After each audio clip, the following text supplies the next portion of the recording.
सोम प्रदोष व्रत की संपूर्ण जानकारी। हर हर महादेव। मित्रों प्रदोष व्रत भगवान शिव को समर्पित है, जो हर महीने की त्रयोदशी को मनाया जाता है। जून महीने का अंतिम प्रदोष व्रत 23 जून को है, जिसे सोम प्रदोष व्रत कहा जाएगा।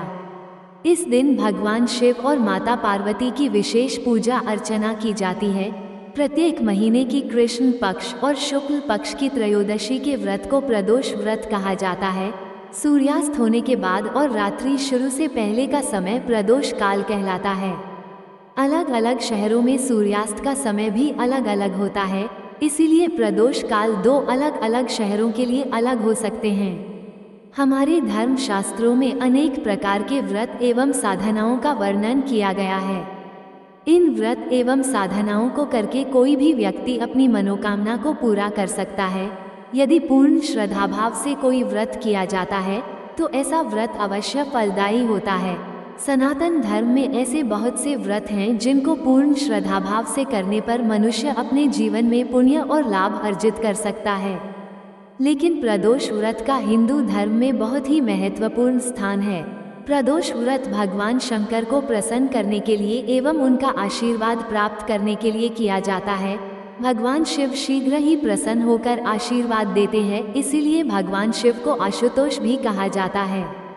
जो भी मनुष्य प्रदोष व्रत को पूरी श्रद्धाभाव और भक्तिपूर्वक करता है, उसको भगवान शंकर की असीम कृपा प्राप्त होती है और उसकी मनोकामना पूर्ण होती है।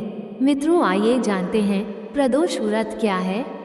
हिंदू धर्म में जिस तरह एकादशी का महत्व है, एकादशी का संबंध भगवान विष्णु से जुड़ा हुआ है और भगवान विष्णु को अपना इष्ट देव मानने वाले विष्णु भक्त भगवान विष्णु को प्रसन्न करने एवं उनका आशीर्वाद प्राप्त करने के लिए एकादशी का व्रत करते हैं। उसी तरह भगवान शिव में अपनी आस्था रखने वाले शिव भक्त भगवान शिव का सानिध्य प्राप्त करने और भगवान शिव के आशीर्वाद से अपना मनोरथ पूर्ण करने के उद्देश्य से पूर्ण श्रद्धाभाव के साथ प्रदोष व्रत करते हैं।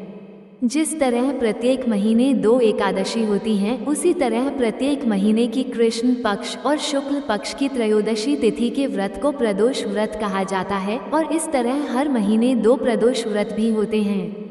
इस व्रत को प्रदोष व्रत इसलिए कहा जाता है कि एक समय चंद्रदेव को बहुत ही गंभीर रोग हो गया था और इस रोग के कारण उनको बहुत ही भयंकर कष्ट हो रहा था। तब भगवान शिव ने चंद्रदेव के रोग और दोष को दूर करके उनको त्रयोदशी के दिन एक नया जीवन प्रदान किया। इस तरह त्रयोदशी के व्रत को प्रदोष व्रत कहा जाने लगा। अब जानते हैं प्रदोष व्रत करने की विधि। प्रदोष व्रत करने के दिन प्रातःकाल ब्रह्म मुहूर्त में उठकर नित्य कर्म करने के उपरांत स्नान आदि करने के बाद साफ स्वच्छ वस्त्र पहनना चाहिए। इसके बाद शिव मंदिर जाकर या अपने घर के मंदिर में साफ सफाई करने बाद दीपक प्रज्वलित करें। दीप प्रज्वलित करने के उपरांत भगवान भोलेनाथ को गंगा जल से अभिषेक करें। इसके बाद भगवान भोलेनाथ को पुष्प अर्पित करें। भगवान शिव के साथ ही माता पार्वती व भगवान गणेश का भी पूजन करें, क्योंकि किसी भी शुभ कार्य या कोई अनुष्ठान शुरू करने से पहले भगवान गणेश का पूजन किया जाता है। अब भगवान शिव को भोग लगाएं। इसके बाद भगवान भोलेनाथ की आरती करें और पूरे दिन निराहार व्रत रखने के साथ भगवान का ध्यान करते हुए भोलेनाथ के मंत्र का जाप करते रहें।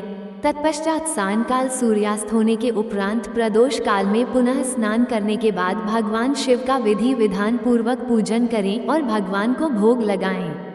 प्रदोष व्रत की पूजा करने का समय सूर्यास्त होने के बाद लगभग 1 घंटे तक होता है, अतः प्रदोष व्रत में समय का विशेष ध्यान रखते हुए पूजा को संपन्न करना चाहिए। अगर पूजन सामग्री की बात की जाए तो एक जल से भरा हुआ कलश, गंगा जल, आरती करने के लिए थाली, कच्चा दूध, दही, शहद, सफ़ेद फूल और सफ़ेद फूल की माला, धूप, दीप, कपूर, बेलपत्र, धतूरा, सफ़ेद चंदन एवं सफ़ेद मिष्ठान, सफ़ेद वस्त्र, दूब एवं फल आदि। अब जानते हैं कि प्रदोष व्रत कब से शुरू किया जाना चाहिए। मित्रों, हमारे धर्म शास्त्रों के अनुसार प्रदोष व्रत किसी भी महीने की कृष्ण पक्ष या शुक्ल पक्ष की त्रयोदशी तिथि को शुरू किया जा सकता है, लेकिन श्रावण मास की त्रयोदशी से इस व्रत को शुरू करना विशेष फलदायी माना जाता है। इसके अलावा महाशिवरात्रि में भगवान शिव की पूजा करने के बाद से प्रदोष व्रत को शुरू किया जा सकता है। इस व्रत को 11, 21 या 51 त्रयोदशी तिथियों तक करने से मनोकामना पूर्ण होती है। अब जानते हैं कि प्रदोष व्रत किसके लिए वर्जित है।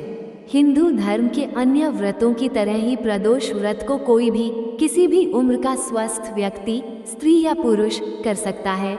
इस व्रत को करने के लिए किसी को भी मनाही नहीं है, लेकिन व्रत को पूरे श्रद्धाभाव और नियम पूर्वक करना चाहिए। प्रदोष व्रत के दिन कौन से कार्य नहीं करना चाहिए। प्रदोष व्रत के दिन व्रत करने वाले व्यक्ति को दिन या रात्रि में अन्न ग्रहण नहीं करना चाहिए। व्रत के दिन नमक का सेवन पूर्ण रूप से वर्जित है, अतः नमक का सेवन बिल्कुल भी नहीं करना चाहिए। इस व्रत के दिन ब्रह्मचर्य के नियम का पूर्ण रूप से पालन करना चाहिए और इस ब्रह्मचर्य के नियम को भंग नहीं करना चाहिए। प्रदोष व्रत के दिन अपने शरीर से किसी को कष्ट नहीं पहुंचाना चाहिए। इसके साथ ही अपने मन और चित्त में क्रोध, लोभ और ईर्ष्या जैसे गलत विचारों को नहीं लाना चाहिए। व्रत के दिन किसी भी तरह का मांसाहार या तामसिक भोजन का प्रयोग भूलकर भी नहीं करना चाहिए। प्रदोष व्रत का महत्व और फल। पूर्ण श्रद्धाभाव और नियमानुसार जो भी स्त्री या पुरुष इस व्रत को करते हैं, उनको इस व्रत के करने से कई तरह के दोषों से मुक्ति मिलती है तथा उनके अनेक तरह के संकटों का भी निवारण होता है। यदि रविवार को त्रयोदशी पड़ती है तो प्रदोष व्रत करने से व्रत करने वाले की आयु में वृद्धि होती है तथा उसका स्वास्थ्य भी अच्छा रहता है। इस तरह रविवार के दिन प्रदोष व्रत करने से स्वास्थ्य लाभ प्राप्त किया जा सकता है।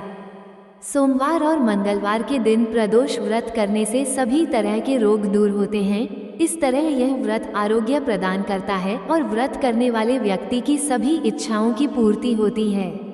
बुधवार के दिन प्रदोष व्रत करने वाले उपासक की सभी कामनाओं की पूर्ति होती है। यदि गुरुवार के दिन त्रयोदशी है तो प्रदोष व्रत करने से व्रत के फल से शत्रुओं का विनाश होता है।